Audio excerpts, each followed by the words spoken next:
5 रुपए में अपने घर बैठे अपने शरीर को स्वस्थ करें। एकदम पैर हल्के हो गए हैं और जो दर्द होती थी चलते समय अब बिल्कुल नहीं है। 5 मिनट ही करा हमने, लेकिन बहुत है, वेरी इफेक्टिव। 6 घंटे 8 घंटे सोने के बाद भी हाथ ही नहीं उठ रहा जी, उठने को मन नहीं कर रहा जी, चलने को मन नहीं कर रहा जी। मॉर्निंग स्टिफनेस जो रहती है उसको ठीक करे। 5 मिनट पेंसिल ऐसे रगड़ कर। ये हमारे कंधे का जॉइंट है, ये एल्बो का जॉइंट है और ये हमारी रिस्ट का जॉइंट। बाइसेप्स और ट्राइसेप्स में पेन है, इन जॉइंट्स को इस मसल खाली बैठे चालू हो जाओ। हाँ शुरू हो जाओ। बॉडी हल्की हो गई है। अच्छा जी, तो वेट तो लूज नहीं हो जाएगा मैडम?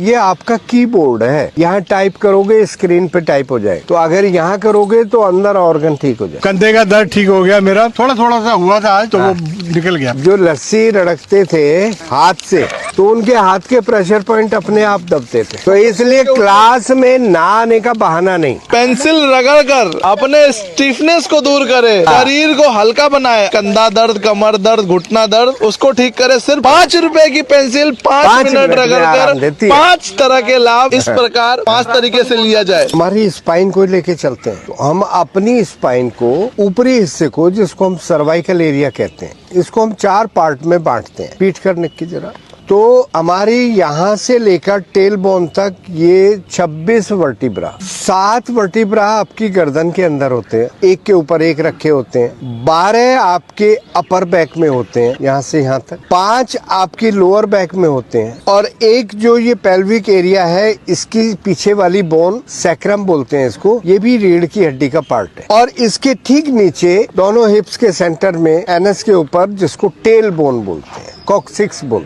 सर्वाइकल रीजन, इसको थोरेसिक रीजन कहते हैं, इसको लंबर रीजन कहते हैं, और इसको पेल्विक रीजन कहते हैं। तो हमने 4 पार्ट में बांट दिया। अब हम अपने हाथ पर इन चारों पार्ट पर कहाँ देखते हैं कि आप अंगूठे को ऐसे मोड़ेंगे जरा, तो ये जो अंगूठे का सेंटर पॉइंट है, अगर हम इसकी रबिंग करते हैं इस तरीके से, तो हम अपनी गर्दन की अकड़ाहट को, अपने मसल्स के स्पाज्म को या सर्वाइकल स्पॉन्डिलाइटिस को इससे राहत दे सकते हैं। जितनी एक्सरसाइज योग में आप करते हैं, अगर आप 1-1 मिनट सुबह शाम इस तरीके से दोनों हाथों पर करते हैं, तो आपको गर्दन के पीछे जो पेन होता है वो आपको इससे ठीक हो सकता है। अगर अपने आप नहीं हो रहा तो मैं फिर बता देता हूँ, यहाँ से लेकर यहाँ तक हमने ये मसाज देनी है। जिनको सर्वाइकल नहीं है या सर्वाइकल में कहीं कोई पेन नहीं है, उनको कोई पेन फील नहीं होगा। और जिनको सर्वाइकल में कुछ डिफॉर्मिटी है, कुछ डिस्क आगे पीछे हो रही है, बल्जेस है, पेन है, मसल्स पेन है, उनको ऐसा करने में पेन फील होगा। तो ये इसकी पहचान। अब उसके बाद जो हमारी पीठ का हिस्सा आता है, अपर बैक, लोअर बैक और टेल बोन तक, वो हम इन 2 उंगलियों को इधर, 2 उंगलियों को इधर,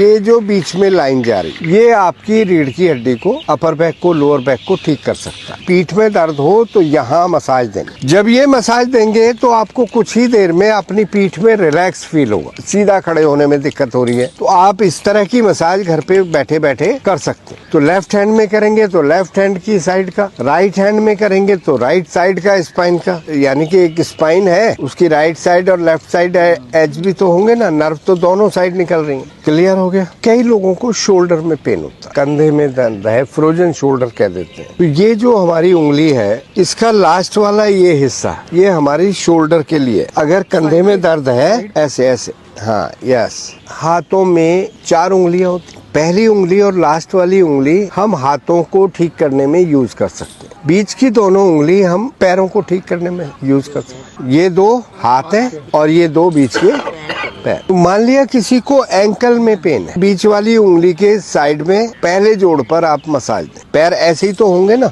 तो यहाँ टखना आ गया, यहाँ घुटना आ गया, यहाँ हमारा हिप जॉइंट आ गया। टखना कहाँ? नीचे, मतलब ऐसे करोगे तो सबसे पहला तो टखने में करना है, तो आपने इस तरीके से मसाज देनी, दोनों हाथों की दोनों उंगलियों, चारों साइड हो, ऐसे कोई प्रेशर नहीं आएगा ना। इस तरीके से एजेस जो हैं इस पेंसिल के, वो एजेस आपके पॉइंट्स को रब करेंगे। ऐसे ही दूसरी साइड कर सकते हैं। घुटने में है तो आप सेंटर जॉइंट को करेंगे, ऐसे ही चारों साइड। हाँ, ऊपर से भी करेंगे, यहाँ भी दर्द हो सकता है, यहाँ भी और नीचे भी। तो हम इसको जोड़ को पहले बाहर से, अंदर से, ऊपर से, नीचे से। अब ये 2 पैर बताए जैसे मैंने, एंकल, और ये क्या बताए? नी, और ये क्या बताए? Hip joint. अब आपके एंकल और नी के बीच में काफ है, नी और हिप जॉइंट के बीच में ये थाई है। तो आप यहाँ देखें, ये एंकल है, ये नी है, इसके बीच में अगर हम यहाँ मसाज देते हैं तो आप अपनी काफ को ठीक कर सकते हैं। तो ना केवल जॉइंट्स बल्कि मसल्स को भी एक्टिवेट कर सकते हैं। अब नी और हिप जॉइंट के बीच में क्या है? थाई। तो थाई के लिए आप यहाँ मसाज दें।